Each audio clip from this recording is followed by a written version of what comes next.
இவனை மாரிலாம் ஜிம்முக்கு போகக்கூடாதுன்ட்டு உதாரணமே நான் தான் நண்பர்களே. அண்ணன் ஒரு 10 நாள் ஜிம்முக்கு போவேன். அதுக்கப்புறம் ஒரு 10 நாள் பேக் அடிச்சிருவேன். ஆனா வந்து அண்ணன் எப்படியோ வெற்றிகரமா அந்த 100 நாள முடிச்சிட்டான் நண்பர்களே.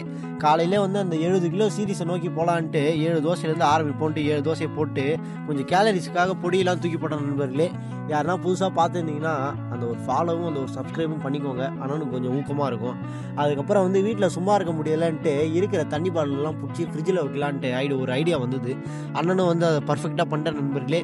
இதுமாரி வந்து என்னமாரி கொஞ்சம் அன்எம்ப்ளாய்மெண்ட்டாக வீட்டில் இருக்கீங்கன்னா கொஞ்சம் இந்த வேலையெல்லாம் செய்யுங்க. உங்களுக்கு இந்த டைம் போகிறதுன்று தெரியாமல் போயிடும். அதுக்கப்புறம் ஃப்ரிட்ஜில் எல்லா பாட்டிலையும் பிடிச்சி வச்சுட்டு அதுக்கப்புறம் இன்னொரு பெரிய வேலையான ஒரு தூக்கம் தான். அண்ணனும் தூக்கத்தை போட்டு ஒரு 5 மணி வாக்கில் ஏஞ்சி அண்ணன் ஃப்ரெஷ்ஷாக குளிச்சுட்டு இதுக்கப்புறம் தான் நமக்கு பெரிய வேலையே. டீ போடணும், ஜிம்முக்கு போடணுன்ட்டு டிவியில் பாட்டை வச்சுட்டு டீயை வச்சுட்டு சரி அந்த பாட்டு நல்லா இருக்குது பாட்டை மாற்றலான்னு போனேன்.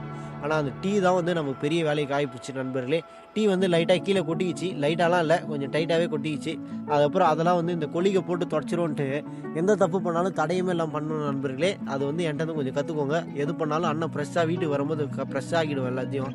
அதுக்கப்புறம் கொலிகை போட்டு அதெல்லாம் தொடச்சிட்டு நம்ம வந்து 10 நாளாக ஜிம்முக்கு போகலன்ட்டு நம்ம ட்ரைனர் வந்து தம்பி இதெல்லாம் ஒன்றும் வேலையாகாதுப்பா, நீ போய் சர்க்கியூட்டை போடுன்ட்டு சொல்லிட்டா போல. அண்ணனுக்கு கொஞ்சம் மன கஷ்டமாக போயிடுச்சு.